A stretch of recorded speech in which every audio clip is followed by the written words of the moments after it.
Olá! Dando continuidade à disciplina, um dos princípios da política nacional de imunização, como dito anteriormente, é a transversalidade. Nesse sentido, pensamos na inseparabilidade entre a ação e gestão nos processos de produção de saúde. A indissociabilidade entre clínica e política, ou seja, produção de saúde e produção de sujeitos. O enfrentamento da separação entre os que pensam e decidem e os que executam, ou seja, o cuidar. E o investimento na democratização institucional. E cabe uma reflexão aqui. Como fazer da enfermagem, ou estendendo para a área da saúde, que também está no rol das políticas do SUS, se insere nesse princípio? A autonomia e protagonismo do sujeito, né? Não só o sujeito profissional, não só o sujeito político, mas o sujeito paciente, ou seja, cliente do serviço. Os sujeitos eles dizem deles mesmos como podem caminhar, ou seja, quais as suas necessidades e a valorização das subjetividades como fundamento da construção de mecanismos sustentáveis de responsabilização. E os gestores, trabalhadores e usuários, eles contratam, ou seja, eles pactuam entre si responsabilidades nos processos de gestão e de atenção. E como se organizam as equipes de enfermagem na gestão e atenção? Nesse sentido, como método, o método da tríplice inclusão é a inclusão dos diferentes sujeitos, ou seja, o modo de fazer. A inclusão dos analisadores é o modo de fazer com a análise coletiva dos conflitos. A inclusão do coletivo, o modo de fazer é o fomento de redes. Então, existem as rodas de conversa, ou as rodas de sistema, cada sistema leva a outro, e esses sistemas estão entre si interligados.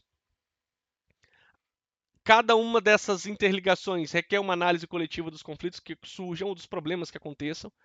Então, como nós passamos por um processo de pandemia, há sim a necessidade de se discutir a atenção primária, porque é a porta de entrada para o serviço de saúde, para que você tenha acesso à secundária e terciária. Então, a porta de saúde é o processo de promoção, proteção, prevenção à saúde, se faz na atenção primária.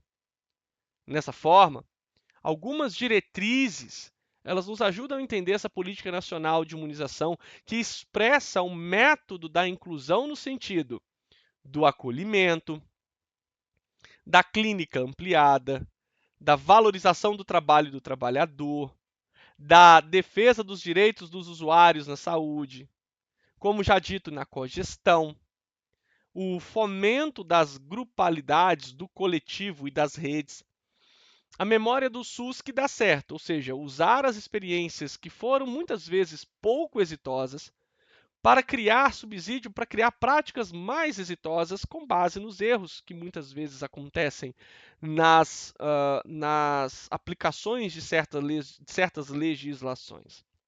Nesse sentido, as tecnologias e os modos operantes dos dispositivos de acolhimento com a classificação dos riscos, que nós sabemos na urgência e emergência, como nós classificamos um paciente, aquele que está com inerente risco de óbito, aquele que não oferece risco de óbito, que muitas vezes pode ajudar aqueles que estão necessitando de cuidado ou ajudar até mesmo os profissionais, a equipe de referência, o apoio matricial, os sistemas de escuta qualificada para os usuários e os trabalhadores de saúde, a gerência de porta aberta, as ouvidorias, e a visita aberta e direitos a acompanhantes.